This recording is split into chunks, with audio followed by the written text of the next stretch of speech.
So, in finding the equation of a line, so we have this table. So, uulitin ko nga kung napanood nyo yung dalawang previous video tutorial natin about finding the equation of a line.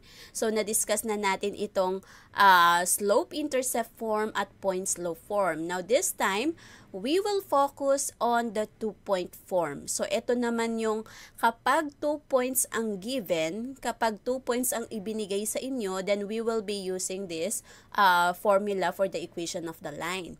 So, ito po ang gagamitin natin. Hindi kagaya ng dalawang previous video natin, ang given is slope and intercept. Yung pangalawa ay point and the slope. Now, this time, wala tayong slope, just 2 points. So, paano natin hahanapin? How are we going to look for or to solve for the equation of a line if 2 points are given? Okay? So, we will be using this. But remember that your x sub 2 should not be equal to x sub 1 kasi magsi-zero yan. Okay? At mag-undefine ang ating slope. Okay? So, let us start. So, in finding the equation of a line given 2 points, so this is, we're going to use this formula. Now, if you can still recall yung ating discussion doon sa point-slope form, okay? So, dapat napanood nyo yon. Okay? Yung previous video bago ito. Kasi kung napanood nyo yon, then madali na lang din to sa inyo. Why? Kasi dito, ang difference lang nila is dito, given ang slope niya. But here, wala siyang slope. So, points ang given natin, 2 points.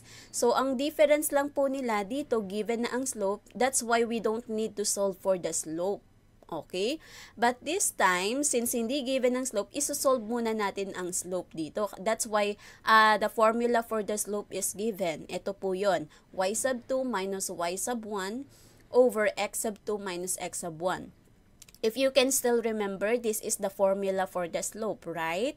So, that is the difference. So, as you can see, pareho lang sila. Y minus y sub 1, x minus x sub 1.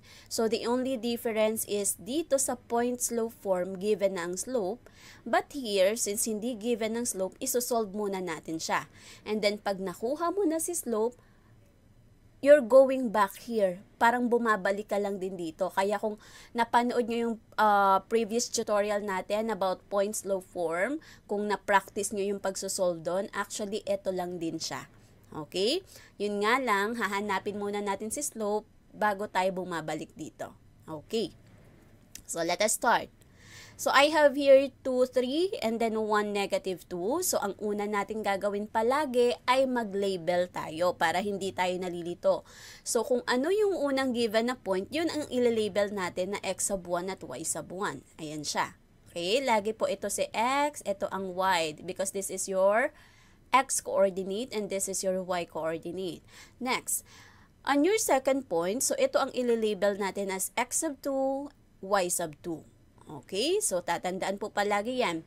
Unang-una natin gagawin, identify your given. So, x sub 1, magle-label po tayo, y sub 1, and then x sub 2, y sub 2. So, kung ano po yung given natin, dapat naka-label muna yan para hindi tayo nalilito sa paggamit ng ating formula sa equation of the line.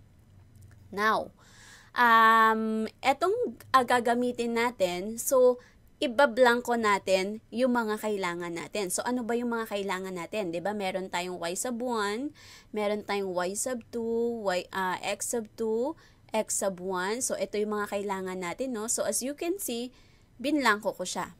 Kasi magsasubstitute tayo dyan. So, your y sub 1 is 3. So, isa-isa natin ilalagay. So, ito ay y sub 2. So, your y sub 2 is negative 2. Okay, so madali lang siya, no? Susundan mo lang ito. Okay, and then your y sub 1 is 3.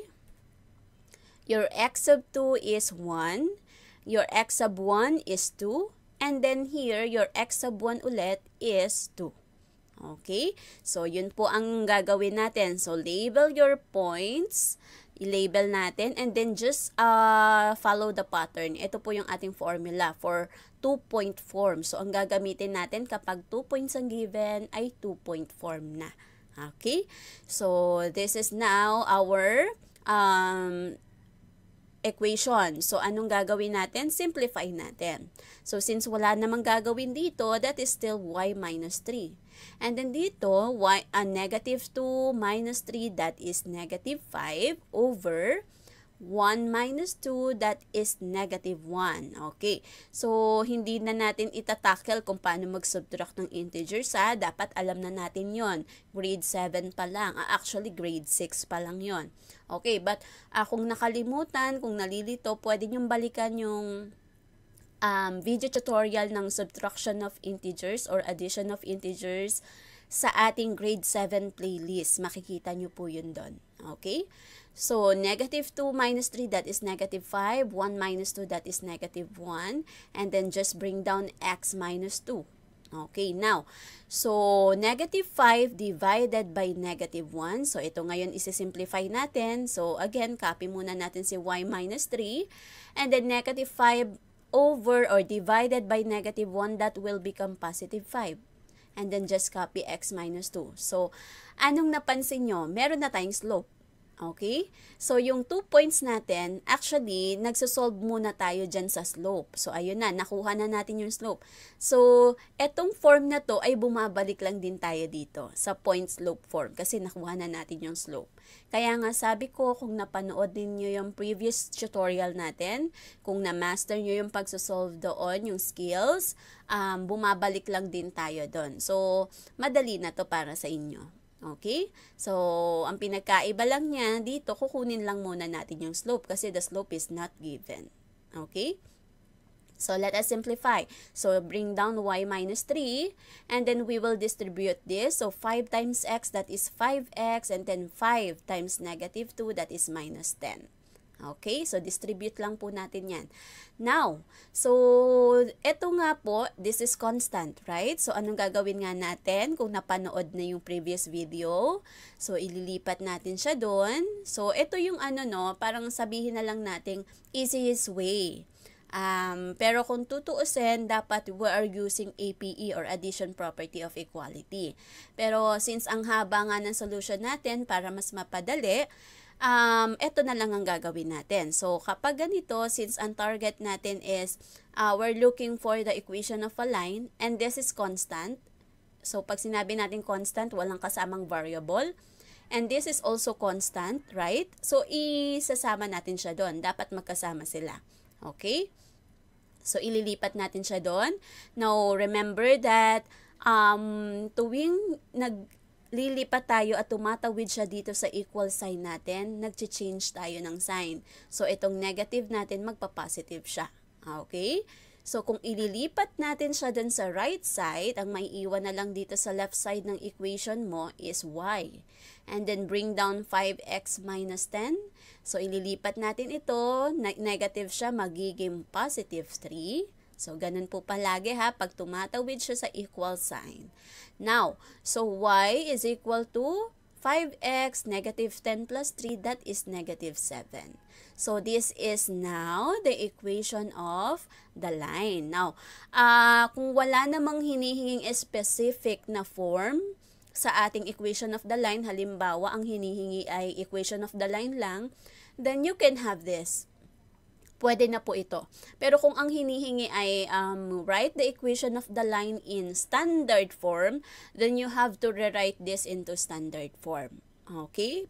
Kung paano magre-write, panoorin nyo po yung video tutorial about rewriting standard form into slope-intercept form and vice versa. Nasa playlist po natin yon. Okay? So, since wala namang hinihingi na form ng equation, so pwede na po ito. Okay? Next. So, I have here negative 2, 4 and negative 1, 3. So, label natin x sub 1, y sub 1, x sub 2, y sub 2.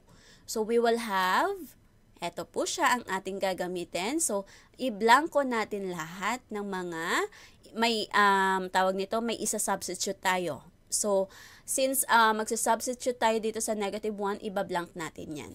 Okay? So, what is your y sub 1? 4. Ito lang po, tingin lang tayo dito. What is your y sub 2? 3. Your y sub 1 is 4. Your x sub 2 is negative 1. Your x sub 1 is negative 2. So, dito, x sub 1 is also negative 2. Okay. So, since wala naman tayong i-operate dito, so just bring down.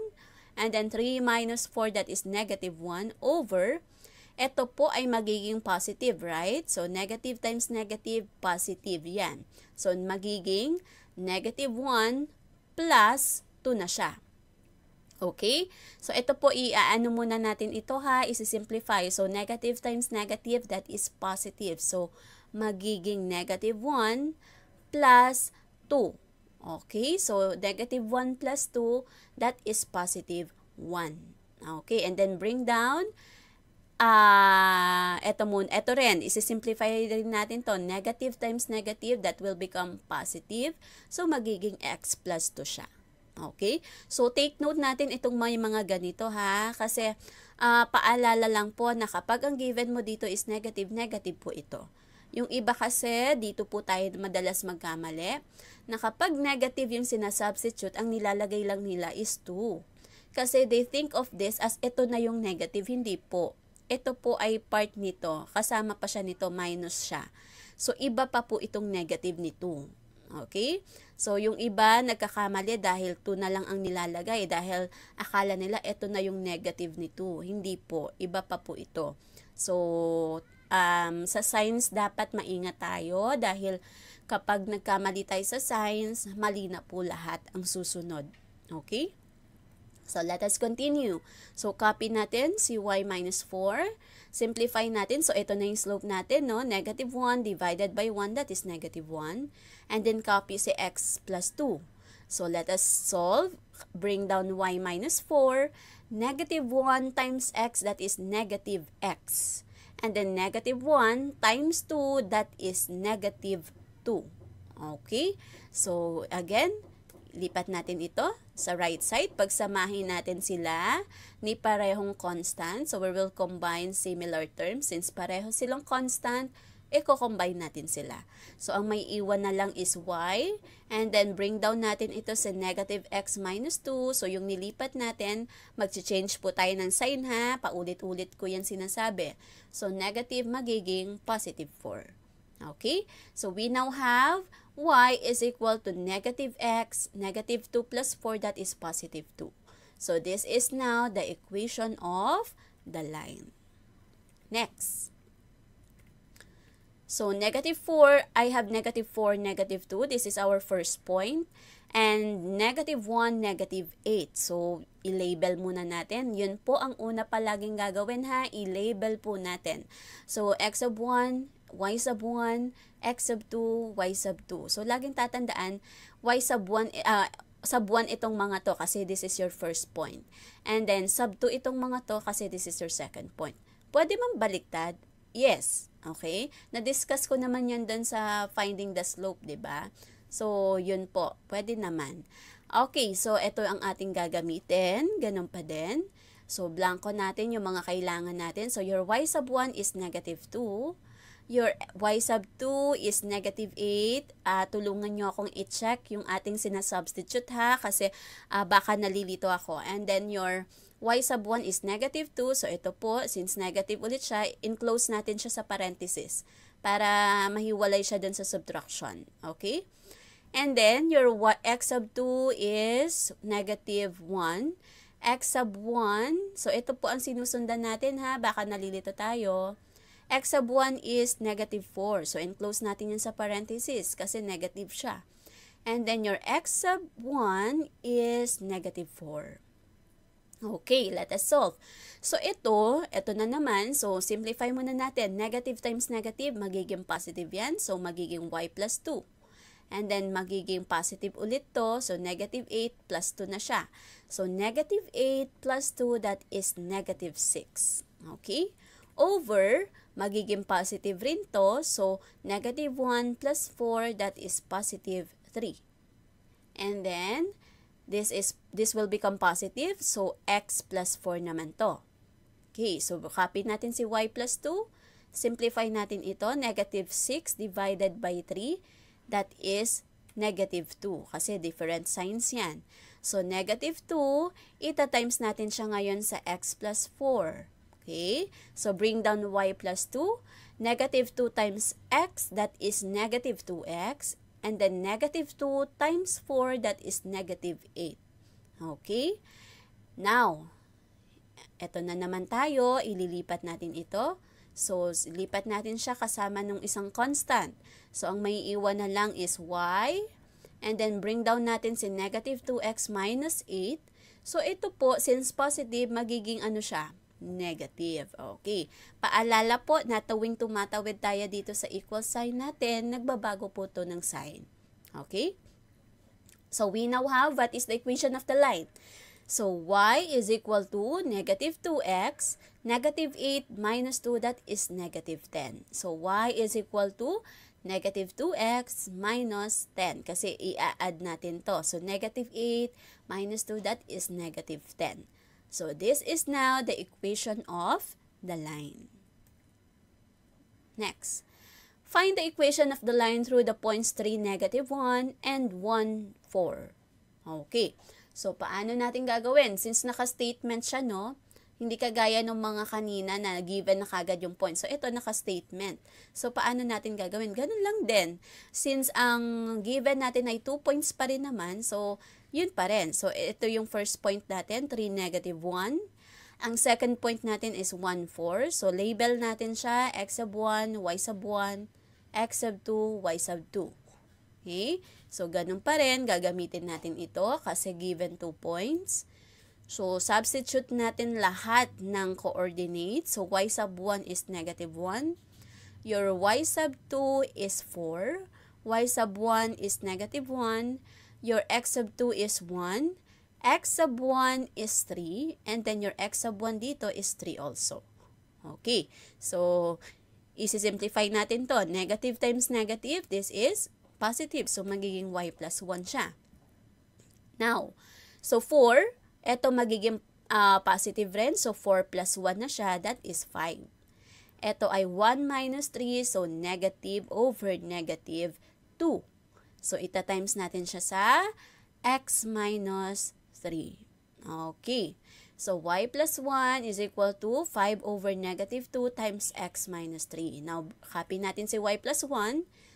Since ito, we cannot divide this, so ibig sabihin, ganyan na siya. So, negative 5 over 2, ilagay na lang natin sa gitna yung ating negative. So, equal pa rin naman yun, kahit nandito sa negative o kahit nandito siya sa taas. Okay?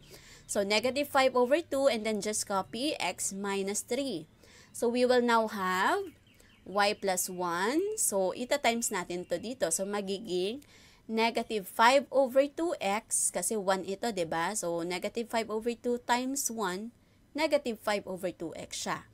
And then ito, paano ba tayo magta-times ng ganito? So, think of this as numerator. Lagi, kapag meron tayong whole number or integers, lagi yun numerator. So, ito po, parang may 1 dyan. So, hindi lang kasi natin nilalagay yan. So, ganun po.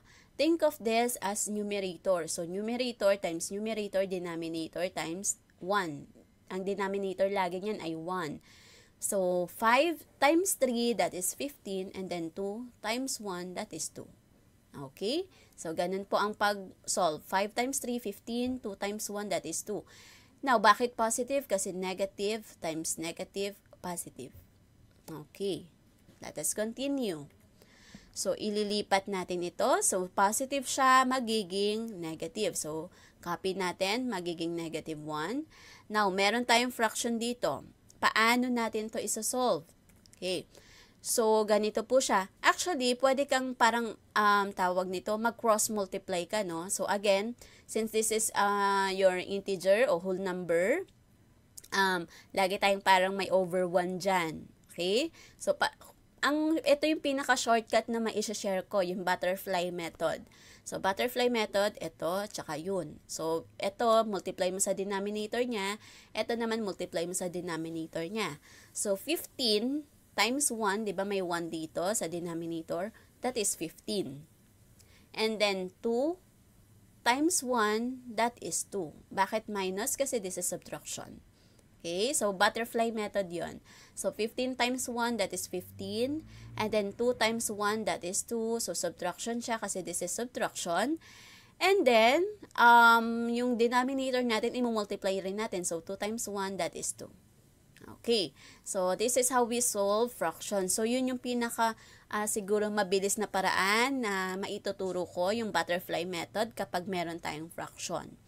So, 15 minus 2, that is 13 over 2. So, ito ngayon ang magiging sagot dito. Okay? So, we would now have y is equal to negative 5 over 2x plus 13 over 2 yung na-solve natin kanina.